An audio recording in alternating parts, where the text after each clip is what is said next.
Halo semuanya, kembali lagi di channel R Movie. Kali ini, gue akan merangkum sebuah film yang merupakan kelanjutan dari film The Babysitter yang rilis pada tahun 2017.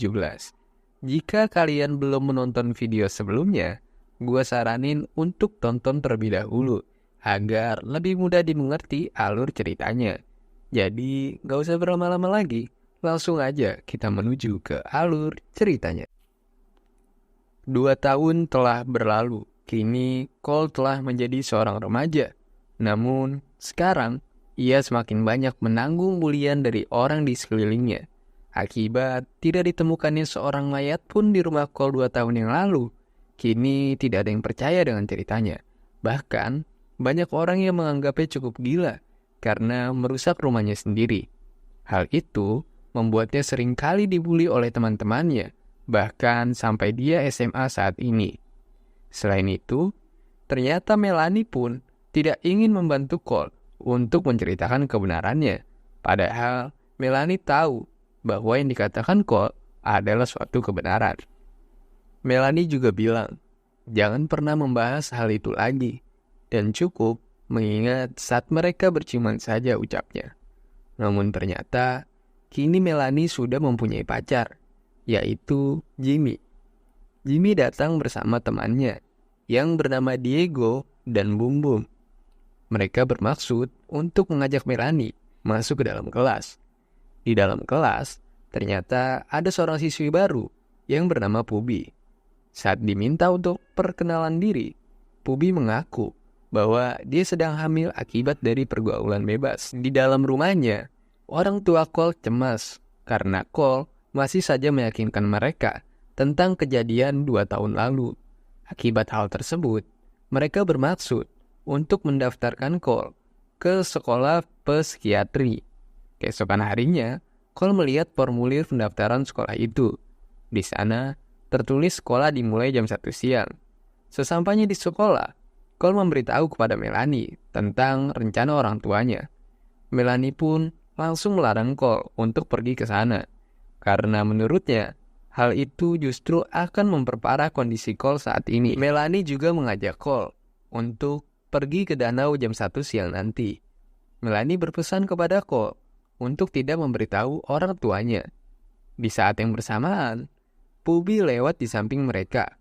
Di sana, Melanie sempat menggosipinya bahwa dari kabar yang beredar, Pubi pernah membunuh kedua orang tuanya. Dan ketika Pubi sedang membuka lokernya, di dalam sana terdapat sebuah boneka dan sebuah tulisan yang bertuliskan semua berakhir malam ini. Entah apa maksudnya, Pubi juga merasa bingung dengan hal tersebut. Selepas pulang sekolah, Melanie kembali mengajak Cole untuk ikut bersamanya. Cole pun setuju untuk pergi bersama karena Cole berpikir mereka akan pergi berdua. Namun ternyata Jimmy dan yang lainnya juga ikut bersama mereka. Scene pun berpindah kepada kedua orang tua Cole yang sedang bertanya kepada ayah Melanie tentang anak mereka yang kabur dari sekolah. Dan ayah Melanie juga nggak tahu kemana mereka pergi. Dia juga kaget karena ternyata mobil barunya dibawa oleh Melanie. Ibu Cole pun pulang sambil menunggu kabar dari anaknya, sedangkan ayahnya menunggu di rumah Melanie. Sesampainya di danau, Cole merasa kurang cocok dengan keadaan di sana. Dia berencana untuk kembali, namun lagi-lagi Melanie melarangnya untuk pergi dari sana. Malam pun tiba. Kini mereka terlihat sedang berada di sebuah perahu. Di sana, mereka memainkan sebuah game dan terpilihlah Melanie dan Cole yang mengharuskan mereka untuk berciuman di dalam lemari. Jimmy yang merupakan pacar Melanie membiarkan hal itu karena Jimmy yakin Cole bukanlah seorang pria normal. Setelah itu, mereka menanyai Cole tentang sekte darah yang diceritakan Cole 2 tahun yang lalu. Melanie pun bilang kepada mereka kalau Cole datang kemari bukan untuk menceritakan sekte darah ataupun kitab iblis. Cole yang mendengar hal itu heran dengan perkataan Melanie, karena sebenarnya Cole tidak pernah memberitahu Melanie tentang kitab iblis. Akhirnya, Melanie pun jujur bahwa dia sudah menulis namanya di kitab itu, dan tiba-tiba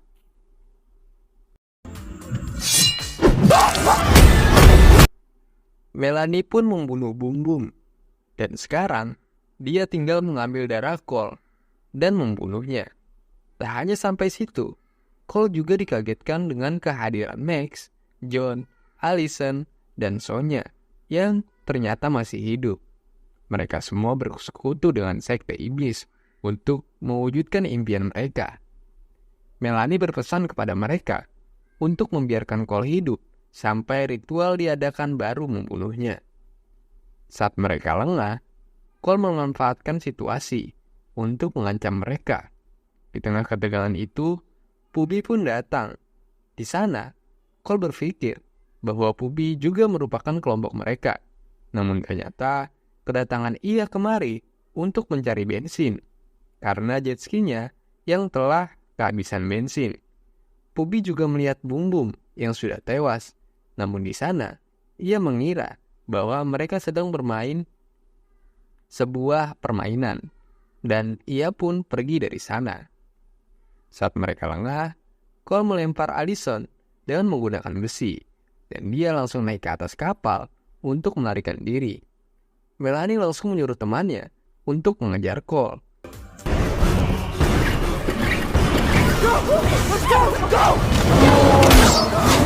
Singkat cerita, mereka berhenti di suatu pulau, dan di sana, Cole menceritakan tentang sekte darah yang sedang mengincar darahnya. Pubi percaya kepada Cole, namun ia tidak mau ikut campur urusan mereka. Namun, Cole berusaha untuk meminta bantuan Pubi. Cole juga bilang bahwa waktu mereka sampai fajar. Jadi, ia meminta untuk bersembunyi sampai fajar datang. Di sisi lain, Melanie melihat ada bekas bensin yang tercecer, dan ia memutuskan untuk menyalakan korek dan membakar bekas bensin tersebut. Jalur api membuat mereka mengetahui posisi Cole, dan Sonya bersiap untuk mengejar mereka. Akibat api yang dinyalakan oleh Melanie, jet ski mereka pun meledak, dan akibat ledakan itu, Pubi makin gak mau ikut-ikutan dan langsung meninggalkan Cole. Di jalan, ia melihat seorang pria yang sedang bermain gitar. Pada awalnya, pria tersebut bilang dia mau mengantar Pubi, namun dia lagi nunggu istrinya yang sedang mencari kayu bakar. Namun, setelah Pubi duduk di sampingnya, pria tersebut mencoba untuk menggoda Pubi. Pubi yang merasa tidak aman bertanya kepada pria itu, kapan istrinya akan kembali? Dan disitulah terungkap bahwa sebenarnya istri dia sudah pergi 10 tahun yang lalu. Di saat itulah, untung saja ada Cole yang diam-diam mengikat tali sepatu pria itu dan membuatnya terjatuh. Di saat yang bersamaan, Sonya datang ke tempat itu, dan ia langsung membakar pria tadi. Sonya bermaksud untuk menangkap mereka, namun sayangnya Sonya lah yang harus tewas di sana. Setelah itu, kita diperlihatkan kilas balik dari Sonya. Pada awalnya, Sonya merupakan seorang perias mayat, namun karena hasil riasannya yang aneh, dia pun tidak dipakai di mana-mana. Pada saat itu, Bi datang dan menawarkannya untuk bergabung di sekte ini yang bisa mewujudkan apapun impian mereka. Oke, lanjut. Melanie dan teman-temannya datang ke tempat Cole. Melihat hal itu, Cole dan Pubi langsung bersembunyi di bawah mobil. Di bawah mobil, ternyata ada seekor ular yang masuk ke dalam baju milik Cole. Di sisi lain, Melanie mengejek Sonya yang dinilai tidak becus dalam menjalankan tugas. Tak terima temannya diejek, Max, Allison, dan John memutuskan untuk mencari sendiri Cole dan Pubi. Setelah mereka pergi, Melanie mendengar sesuatu dari bawah mobil. Diego berusaha untuk mengeceknya, namun untungnya yang ia temukan hanyalah ular yang tadi. Saat mereka telah pergi, Cole dan Pubi berusaha untuk pergi ke suatu pondok yang Pubi temukan saat mencari bensin. Di sana, Cole juga minta maaf kepada Pubi karena telah melibatkannya dalam hal ini. Namun Pubi bilang kalau hal ini bukanlah pertama kalinya ia melihat kematian. Cole juga bilang kalau Pubi tidak seharusnya melihat hal tersebut, apalagi Pubi sedang hamil. Mendengar hal tersebut, Pubi pun tertawa karena sebenarnya dia tidak benar-benar hamil. Di sisi lain, Max dan teman-temannya sedang mencari Cole. Namun Allison merasa lelah untuk berjalan dan ia memutuskan untuk beristirahat. Di tengah istirahatnya, Allison melihat Cole dan Pubi yang lewat di atas kepala dia, dan ia pun langsung mengikuti mereka. Di jalan, Cole masih penasaran dengan pondok yang dibilang Pubi. Pubi pun menjawab, sebenarnya itu merupakan pondok milik keluarganya saat ia masih kecil, namun ia tidak mau membahasnya karena mempunyai kenangan yang kurang baik. Di tengah perbincangan itu, tiba-tiba Allison datang dan kita diperlihatkan flashback di mana Allison bercita-cita menjadi seorang jurnalis, namun jurnalis yang bisa ditiduri. Hal itu tentu saja membuat manajer tidak menerimanya, dan saat itulah B datang untuk menawarkan bergabung bersamanya. Kembali lagi bersama mereka, Allison berusaha menembaki mereka, namun Cole dengan jurus ceramahnya bilang kepada Allison bahwa ia bisa menjadi jurnalis hebat tanpa harus masuk ke sekte ini. Pada awalnya, Allison berusaha untuk percaya, namun akhirnya ia kembali menembaki Cole dan tembakan tersebut pun meleset dan kembali mengenai dadanya, seperti kejadian 2 tahun yang lalu. Cole dan Pubi pun lari bersama dan melompat melewati celah bebatuan. Di sana, Allison pun mengikuti mereka, namun sayangnya, Allison terjebak di sela-sela batu tersebut dan harus mati karena ia ditarik oleh Cole dan Pubi sampai kepalanya terpisah. Tak hanya sampai di situ, tiba-tiba Max pun datang dengan membawa sebuah kapak di tangannya. Namun untungnya, ayunannya tidak mengenai mereka dan pertarungan pun tidak dapat dihindari.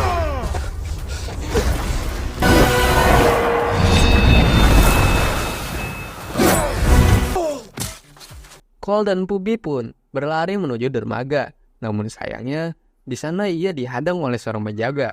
Tapi akhirnya penjaga tersebut pun berhasil dibunuh oleh Max.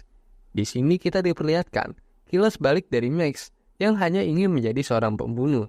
Oleh karena itu, dia bergabung ke sekte ini.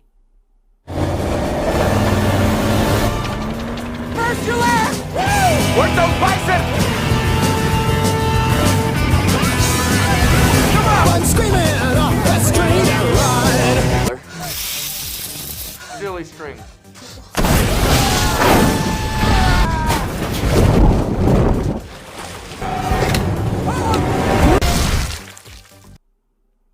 Tak lama berselang, Melanie, Jimmy, dan Diego datang menjumpai John. Di sana, mereka melihat Max yang telah tewas.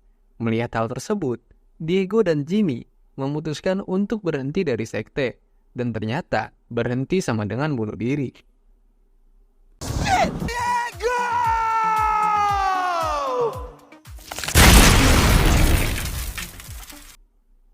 Setelah itu, Melanie menjalankan rencana kedua, yaitu dengan cara menelpon ayah Cole dan beralasan bahwa mereka sedang mabuk berat dan memintanya untuk menjemput mereka.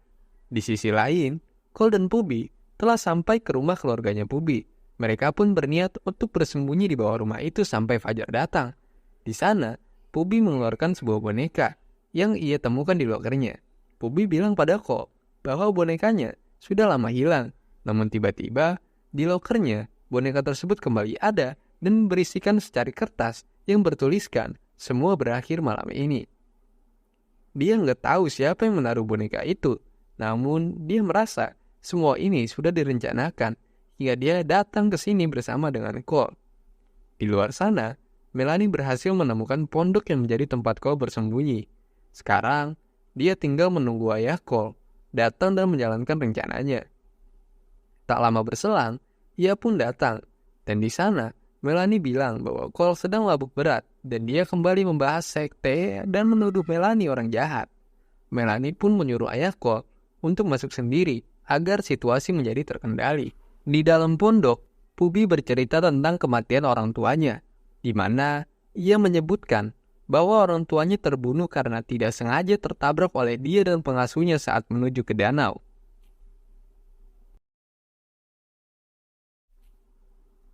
Tiba-tiba, ayah Cole datang dan memanggilnya. Cole berusaha untuk menemuinya, Namun, Pubi melarang Cole karena bisa saja itu hanyalah tipuan dari Melanie.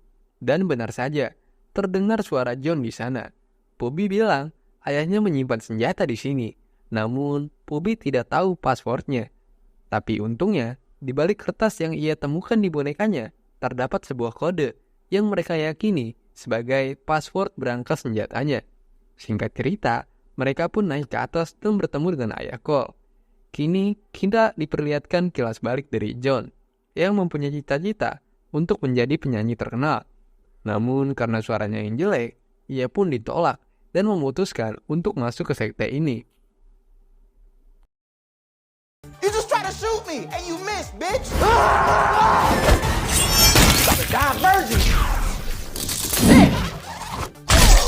Setelah John tewas, Melanie datang menemui Cole, dan dia pun berpura-pura baik, namun semuanya sia-sia. Cole dan Pubi langsung lari dari sana. Di saat ingin mengejar mereka, Melanie dihadang oleh ayahnya. Melanie yang kesal langsung membunuh ayahnya sendiri. Di tengah perjalanan, Cole mencoba menjelaskan kepada ayahnya.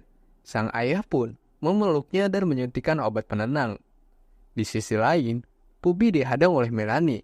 Melanie mengajak Pubi untuk bergabung bersamanya. Namun Pubi menolak dan pertarungan pun terjadi.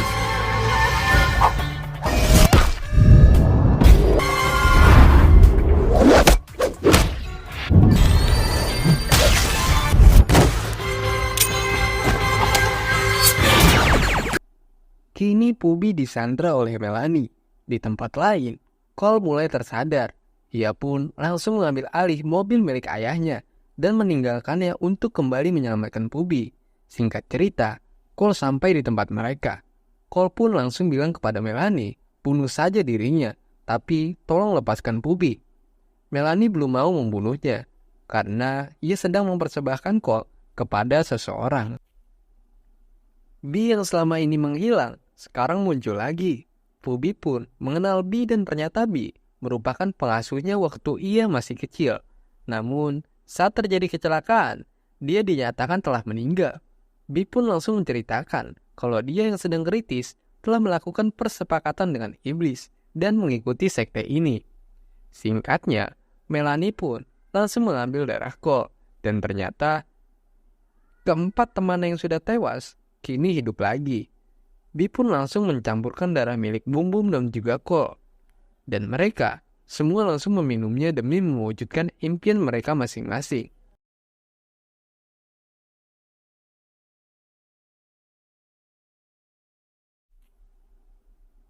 Kelima teman Bee sudah meminum darah itu, namun tidak terjadi apa-apa.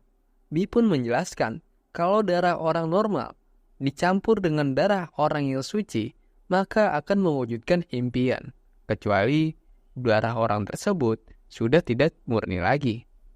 Mendengar hal itu, Cole dan Pubi saling bertatapan. Hal itu menandakan bahwa mereka telah melakukan sesuatu saat di pondok. Peminum darah yang tidak murni akan binasa selamanya. Setelah semua temannya mati, Bee pun melepaskan ikatan mereka berdua.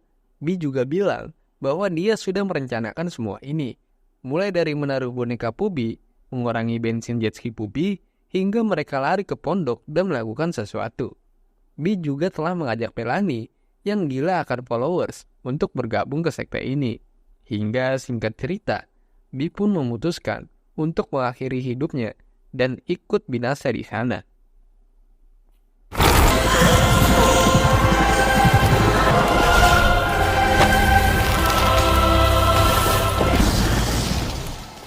Dan film pun berakhir. Ya, terima kasih buat kalian yang sudah nonton sampai habis. Jangan lupa like dan subscribe-nya, karena yang pastinya akan ada video-video selanjutnya tentang review film. Jadi langsung aja dipencet ya subscribe-nya ya guys. Yaudah gitu aja. Gue sebagai perwakilan dari R-Movie mengucapkan salam undur diri dan bye-bye.